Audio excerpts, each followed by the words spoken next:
मी अनिल आबाजी पाटील, राहणार शिरापूर, तालुका मोहोळ, जिल्हा सोलापूर.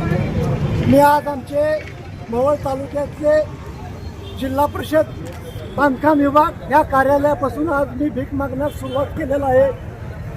7 ते 8 वर्षे झालं मी शिरापूर ते लोकमंगल रस्ता 3 किलोमीटरचा दुरुस्त करा म्हणून मी 9 वर्ष झालं पाठपुरावा करतोय, परंतु प्रशासन अद्यापर्यंत लक्ष दिलं नाही.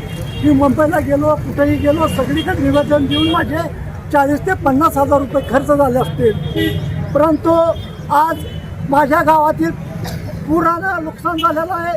आता कसं तर कारखाने सुरू झाले, माझ्या शेतकऱ्याचा ऊस तोडायला सुद्धा बैलगाड्या रस्त्यांमुळे ही नाही त्या.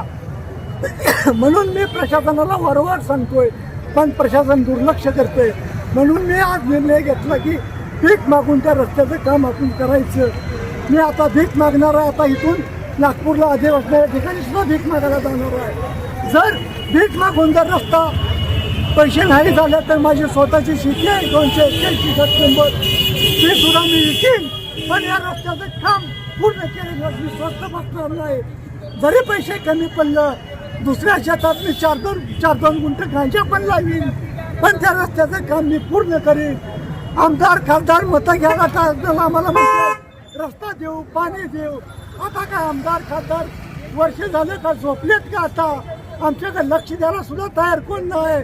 परिणिती शिंदे ती सुद्धा म्हणल्या रस्ता करू, राजू खरे ती बी म्हणल्या रस्ता करू, परंतु अद्याप आमच्या शिरापूरच्या लोकमंगल रस्त्यावर एवढे खड्डे पडले. बैलगाडीचे अक्सल मोडतात, ट्रॅक्टरचे अक्सल मोडतात. माझ्या गावातील नागरिक पडतात, पाय मोडले त्यांचे, कोणाचे हात मोडले, परंतु प्रशासन दुर्लक्ष करत आहे. म्हणून मी आज भीक मागण्याचा कार्यक्रम सुरू केलेला आहे. पत्रकार बांधवांना माझी एवढीच विनंती आहे, आपण आमच्या या मागण्या मुख्यमंत्री यांच्यापुढे पोचवाया. एवढा सांगतो. जय हिंद, जय महाराष्ट्र.